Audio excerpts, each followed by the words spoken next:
صدر مملکت آصف علی زرداری ڈائش پر جلسے سے خطاب کے لیے آ گئے.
بسم اللہ الرحمن الرحیم.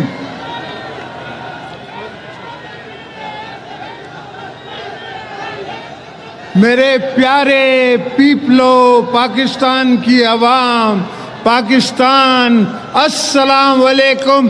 جے بھٹو.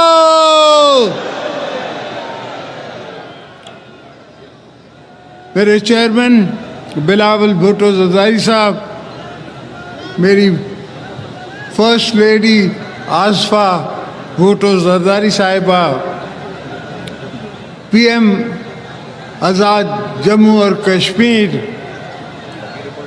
سی M Sindh, C M Balochistan, اور میرا بھائی محسن نقوی، رسپیکٹڈ جرنلسٹ جو آئے ہوئے ہیں پورے پاکستان سے، پی پی پی کے leadership, secretary general, secretaries, Peoples Party کے جیالو،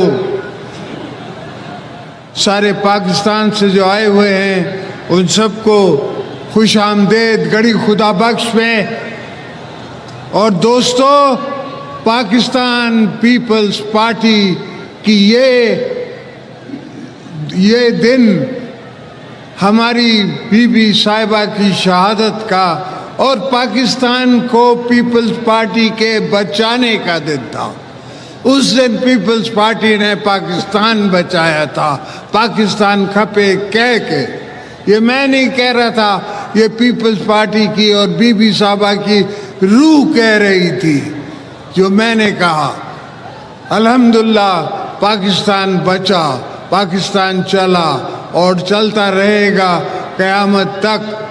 اور ہم شکریہ ادا کرتے ہیں کہ اللہ نے ہمیں موقع دیا کہ ہم نے ایسا چیف بنایا فوج کا جس نے آنکھوں میں آنکھیں ڈال کے ہماری گورنمنٹ کی سپرویژن میں انڈیا کو ایسا منہ توڑ جواب دیا کہ ان کو پتہ پڑ گیا کہ یہ کھیڈ نہیں ہے وانیا دی. سمجھے، مودی کو پتہ پڑ گیا کہ یہ مذاق نہیں ہے. پاکستان پاکستان ہے اور ہم مسلمان ہیں اور ہم اپنی دفاع کرنا جانتے ہیں. یہ تو شکر کرو ابھی بھی لوگوں نے تمہارا لحاظ کیا ہے، دنیا نے تمہارا لحاظ کیا ہے. اگر نہیں تو پتہ لگ جاتا ان کو سب، ان کے سارے جہاز گرا سکتے تھے ہم، ان کا وکرم گرا سکتے تھے. مگر دعا کریں کہ یہ حاجی صاحب نے, ہمارے چیف نے, ہمارے ایئر فورس چیف نے ان پہ رحم کیا تھوڑا سا, مگر انشاءاللہ اگر دوبارہ کسی میلی آنکھ سے کسی ملک نے بھی دیکھا پاکستان کے طرف, تو یاد رکھو کہ یہاں اسد زرداری بیٹھا ہوا ہے, یہاں پیپلز پارٹی بیٹھی ہوئی ہے, یہاں بھٹو صاحب کے وارث بیٹھے ہوئے ہیں, یا بی بی صاحبہ کے وارث بیٹھے ہوئے ہیں. یہ سب ورکر, یہ سب ہم جنگ کے میدان کے لیے خود تیار ہیں, ہم خود ہتھیار لے کے لڑنے کے لیے تیار ہیں, ہم اپنی جانوں کی قربانی دینے کے لیے تیار ہیں اس ملک کو, اپنے مادر وطن کو بچانے کے لیے.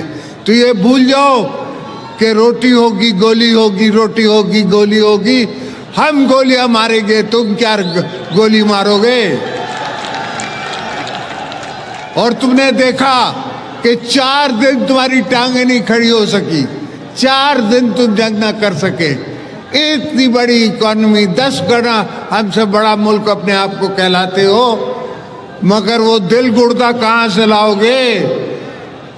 وہ دل گردہ کہاں سے لاؤ گے جو ہمارے چیف کا ہے, جو ہمارے پریزیڈنٹ کا ہے, جو ہمارے پی ایم کا ہے, جو ہمارے چیئرمین کا ہے, جو ایئر فورس چیف کا ہے, جو آرمی چیف کا ہے.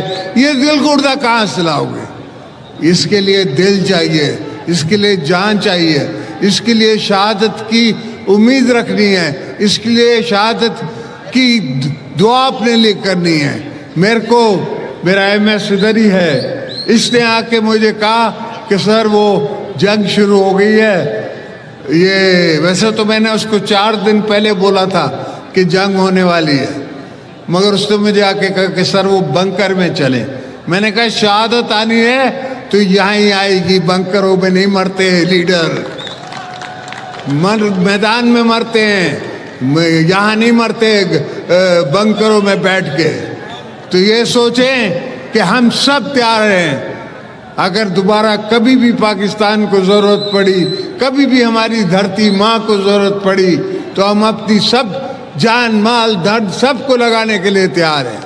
تو دوستو, پاکستان کو سنبھال کے, بی بی کا پاکستان سمجھ کے, ذوالفقار علی بھٹو کا پاکستان سمجھ کے, حضرت قائد اعظم محمد علی جناح کا پاکستان سمجھ کے ہم نے بچانا ہے, چلانا ہے, رکھنا ہے, اور آپ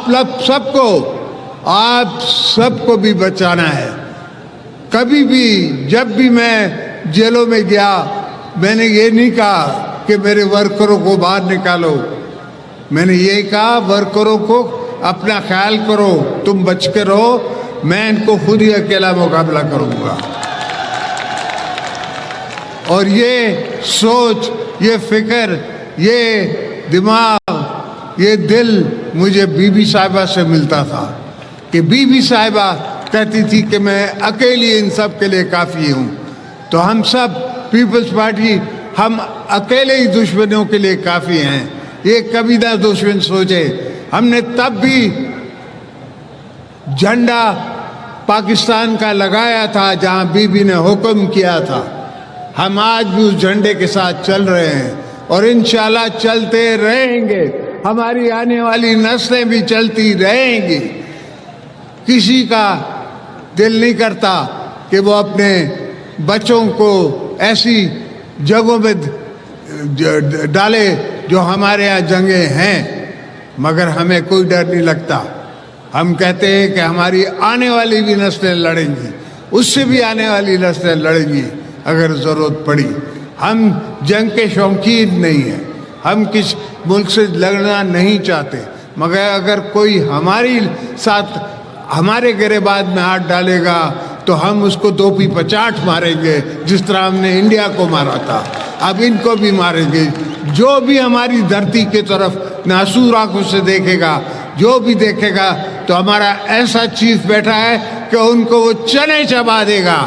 پاکستان کی آرمی ان کو چنے چبا دے گی, اور ایئر فورس چنے چبا دے گی, ہماری نیوی چبا دے گی. یہ سب بی بی صاحبہ نے اور ہم نے پہلے سے ہی بندوبست کر کے رکھے ہیں. بھٹو صاحب سے لے کے آج تک ہم اس دن کی تیاری کر کے بیٹھے ہیں کہ ہو سکتا ہے کبھی ہماری ضرورت پڑ جائے، ہو سکتا ہے ہمیں کسی سے لڑنا پڑ جائے. تو اللہ کا فضل ہے، اتنی سوچ ہم میں ہے اور اتنی سمجھ ہم میں ہے کہ ہم پاکستان کا دفاع کر سکتے ہیں. اور جب تک ہم میں دفاعی طاقت نہیں ہوگی تو دشمن ہمیشہ ہمارے طرف میلی آنکھ سے دیکھ سکتا ہے. تو defence is the best offence. ہم نے ڈیفینس رکھا ہے ایسا کہ اس سے اچھا افینس نہیں ہو سکتا. جب وہ حملہ کرنے آئے تو ہم پہلے یہ آسمانوں میں ان کا انتظار کر رہے تھے. ان کو تب پتہ پڑا جب ان کو سامنے پاکستان ایئر فورس نظر آئی. ان کو تب پتہ پڑا جب کمانڈ دے دی گئی تھی کہ شوٹ دم ڈاؤن. تو اللہ کا فضل ہے، مولا کا کرم ہے.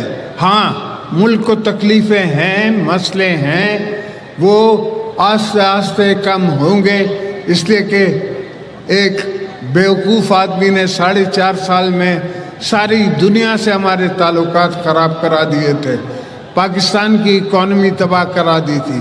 ابھی ہم نے آہستہ آہستہ ساری دنیا سے اپنے تعلقات دوبارہ ٹھیک کیے ہیں. اور مزے کی بات ہے کہ ان تعلقات میں ہمارے ساتھ جنرل عاصم منیر ساتھ ہیں. اور آج ٹرمپ بھی کہتا ہے کہ فیلڈ مارشل، اور فیلڈ مارشل آپ نے اس کو بنایا ہے، پیپلز پارٹی نے بنایا ہے، پاکستان کی عوام نے بنایا ہے. تو انشاءاللہ آپ بے فکر سوئیے. آپ کے بچوں کا، آپ کے آنے والی نسلوں کا بھی میں ضامن ہوں. انشاءاللہ سب کے لیے بہتری کر کے جاؤں گا. پاکستان زندہ باد.